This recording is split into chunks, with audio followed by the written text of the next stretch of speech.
আসসালামু আলাইকুম, this Papon from world Bengali and you are welcome to my planet. আজকে finally আমি আমার ড্রিম পেট, যেটা আমি 2016 থেকে যেটা ফলো করে আসছিলাম, আজকে ওটা আমি আনছি। ষোলো ষোলো অথবা 17-তে আমি এগুলো দেখতাম। ওয়ার্ল্ড ইন্ডিয়ান নামে একটা ছেলে ছিল, ওর কাছে ছিল ফার্স্ট এটা। তো এরপর থেকে আমার মনে অনেক কিউরিয়াসিটি চলতেছিল যে এগুলো আমি পালবো, এগুলোকে আনবো। বাট তখন আসলে সিচুয়েশন এমন ছিল না যে এগুলো আমি বাংলাদেশে ইনপুট করবো অথবা এগুলো বাংলাদেশে আছে এরকম কিছু। বাট আস্তে দেখলাম 20, 21, 22-এর দিকে এগুলো মানে একদম কমন হয়ে গেল। এখন তো অনেকটাই কমন আছে, তাও অনেক রেয়ার আছে, অনেক মানুষ নাই। বেসিক্যালি আমি চাইলে বিয়ারেড ড্রাগন অথবা গেকো এগুলো পালতে পারতাম, বাট এগুলোতে ওয়াইল্ড ভাবটা আসে না। তো যেই কারণে আমি আজকে আমার ড্রিম পেট, যেটা জন্য আমি অনেক অপেক্ষা করছি, আমার ইচ্ছা ছিল যে আমি একটা ইয়েলো কালার অথবা একটা অরেঞ্জ কালার আনবো, বাট গ্রিন কালারটা পাইছি আমি। ইভেন আমি আজকে জ্যাকেটও গ্রিন কালার পরে আসছি। আগে আমি একটু দেখে তারপর বুঝবেন আমি কি আনছি।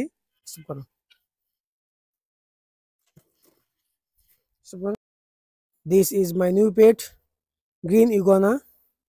এটা আমি হাতে নেই, তারপর আপনি সাইজ বুঝতে পারবেন ওর। এটা এখন একটা বেবি, আর ওকে আমি একদম সানলাইটের নিচে রাখছি। যারা ইগুয়ানা সম্পর্কে আইডিয়া তা জানেন, ওকে সানলাইট নিচে রাখা লাগে। তারপর তারপর ওকে আমি হাতে নিলে বুঝতে পারবেন ওর সাইজ কেমন।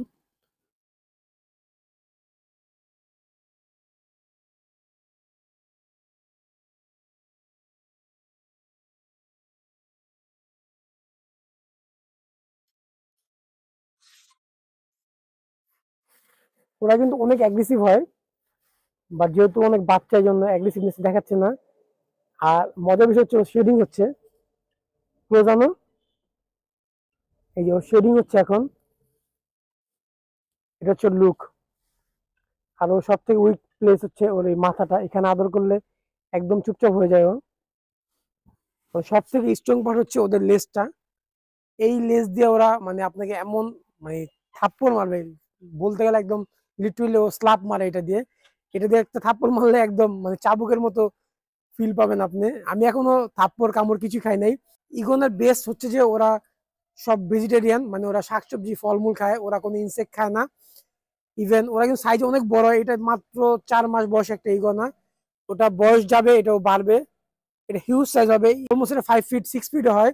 আপনার যারা রবিবার ভিডিও দেখেন ওখানে দেখবেন যে 6 ফিটের ওনার কাছে একটা আছে মনে হয়, অথবা 5 ফিট এরকম সাইজ সামথিং। এগুলো অনেক বড় হয়, কিন্তু এগুলো মেন জিনিস হচ্ছে এটা মেনটেনেন্স করা। এটা টেম করতে হয় আপনার, ওকে টাইম দিতে হয়। আদারওয়াইজ ও আপনাকে এমন ভাবে কামড়াবে অথবা এমন ভাবে স্ল্যাপ মারবে, আপনার মানে এক্সোটিক পেটস পালার শখ একদম মিটে যাবে গা। ওর বললাম না, ওর সব থেকে ক্লোজ আনো, ওর সব থেকে মানে উইক পয়েন্ট হচ্ছে ওর মাথাটা। এখানে আদর করলে ও একদম ঘুমায় পড়ে। আর যেহেতু ওর এখন শেডিং হচ্ছে, সো ওর খাওয়া দাওয়া একটু কমায় দিছে ও। ওকে আমি এখনো সেট আপ করবো না। এই যে শেডিং দেখেন, ওকে আমি এখনই সেট আপ করবো না, ওকে আমি সেট আপ করবো 2-3 দিন পর। কারণ আমারও একটা প্রস্তুতি ব্যাপার আছে। এই এই নো, দেখছেন ও এখানে দিলে এগ্রেসিভ হয়ে যায়। ইগোনের সব থেকে বাজে জিনিস হচ্ছে ওদের মুড সুইং। ওদের এত বেশি মুড সুইং হয় আপনার গার্লফ্রেন্ড থেকে বেশি। মানে আপনি নর্মালি ওর সাথে হাসেন, ও কামড় দিয়ে বসবে আপনাকে। যদি ওকে যদি আপনি মেনটেন করতে না পারেন আর ওকে টেম করতে না পারেন, যেমন দেখায় ওকে আমি আমার এই ইগোনার এখানে হাত দিলে ও একটু অ্যাগ্রেসিভ হয়, বাট এখানে হাত দিলে ও কিন্তু একদম নরম হয়ে যায়। তো ব্যাপারটা বুঝতে পারছেন যে ওর কোন কোন জায়গায় মানে হাত দিলেও মানে মানে ওর ভালো লাগে না। এগুলো আপনার বুঝতে হবে যে কোন কোন জায়গায় আপনি ওকে টাচ করতে পারবেন, কোথায় রাখতে পারবেন, ওর খাবার কি দিবেন, সবকিছু। আজকে আসলে আমি ভিডিওটা জাস্ট করতেছি একটা ইন্ট্রোডিউসিং ভিডিও। এটারে আমি সেট আপ টেট কিছুই করবো না এখনই, কারণ সেট আপ করতে আমার টাইম লাগবে। ওকে যদি আমার গায়ের উপর ছাড়ি তাহলে বুঝতে পারবেন।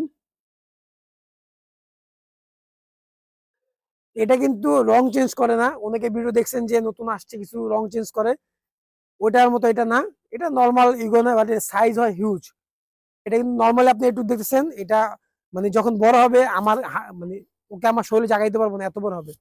আর ওদেরকে ধরা সিস্টেম হচ্ছে এই এভাবে, এভাবে ধরলেই ওরা মানে আপনার কন্ট্রোল থাকবে। তারপর তো আমি ডিস্টার্ব করবো না, ওকে আমি রাইখা দিই, যেহেতু নতুন আমার বাসা আসছে। একটু খাবার দাবার দেই, ওকে কি খাবার দিচ্ছে এখন তাও একটু ছোট করে দেখাই। কারণ ওরকম ভাবে আমি সেট আপ করি না, আমি আগে বলতেছি ওকে সেট আপ করা খুব সুন্দর ভাবে। যেহেতু সুন্দর একটা এনিমেলস, ওকে সুন্দর সেট আপ দেওয়া আমাদের জরুরি ইম্পর্টেন্ট একদম। ওকে আমি রাখি ওকে এখানে। আর মেন হচ্ছে এই সূর্যের আলোটা, এই সূর্যের আলোই ওর খাবার। মানে বলতে গেলে এই সূর্যের আলো যত দিবেন ওকে, ও তত ভালো থাকবে। এমন হয় সারাদিন রেখে দেওয়া লাগবে, দিনে 3-4 ঘন্টা দিলেও ভালো থাকবে। ইভেন আপনি ইউভি লাইট ইউজ করতে পারেন। আমি লাইট অন দেখাচ্ছি। আমি আপাতত আমাদের ইগোনোর জন্য ছোট করে একটা সেটআপ করছি, যেহেতু আমাদের মেন সেটআপ হইতে আরো 4-5 দিন টাইম লাগবে, রেঞ্জ বানাতে সময় লাগে। তো এই সেটআপটা আমি দেখাই। তো এটা হচ্ছে ওদের ছোটখাটো একটা সেটআপ। এখানে আমি কিছু সাবট্রাক্ট দিছি, যেমন এই গাছের কুটি দিছি, আর এখান থেকে বেরোতে পারবে না। আর এখানে মেন যেটা ইউভি লাইট, এই লাইটটা সব থেকে ইম্পর্টেন্ট। এই লাইটটা দিছি, এই লাইটটা আসলে বাংলাদেশে পাওয়া যায় না, দুই একজনের কাছে আছে, ওই দুই একজন থেকে ম্যানেজ করতেছে আমার। তো এখন আমাদের ইগোনাকে আমি এটাকে সেট করি। ওইটা আমাকে ভয় পায়, কারণ ও আমাকে চিনে না ওরকম ভাবে। আস্তে আস্তে আস্তে আস্তে আস্তে আস্তে আস্তে। Wait wait wait wait wait wait.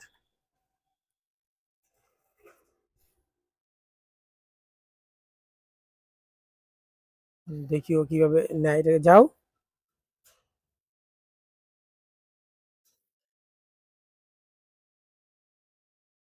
এই যে আমাদের ইগোনার সেট আপ, এটা আসলে একটা নর্মাল সেট আপ। এখানে আসলে যা যা দরকার তা তা দেওয়া হয়েছে, কিন্তু এক্সট্রা কিছু দেওয়া নাই। আর জাস্ট ফেসটা দেখেন, ভয়ঙ্কর। এটাকে বলে ওজি ড্রাগন, মানে অরিজিনাল ড্রাগন এটা, বুঝছেন? জাস্ট ওকে অল্প বয়স থেকে এমন লাগতেছে, ও যখন আর বড় হবে ওকে মারাত্মক সুন্দর লাগবে। আর ইভিল একটা মেন। আমি এখন ওকে খাবার দেই, যেহেতু আমাদের বাসায় নতুন, ওকে একটা খাবার দেওয়া দরকার। আর ও দূর থেকে আসছে, সো ওর খাবার দেওয়া এখন জরুরি।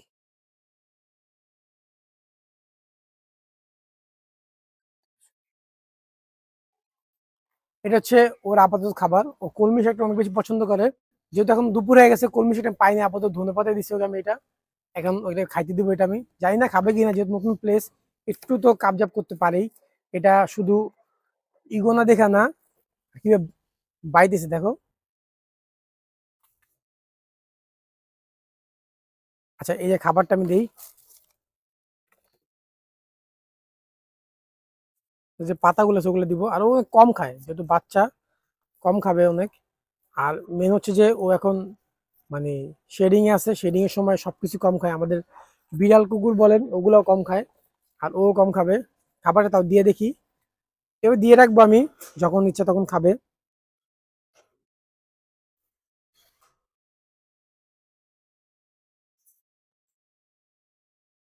মাশাল্লাহ, ও খাওয়া শুরু করে দিছে। ক্ষুধা লাগছে অনেক, এই জন্য হয়তো বা খাবারের খোঁজে এমন করতেছিল। ভালোই খায়। আপাতত আমি এটা এনজয় করি। Thanks for watching, stay tune. আল্লাহ হাফেজ।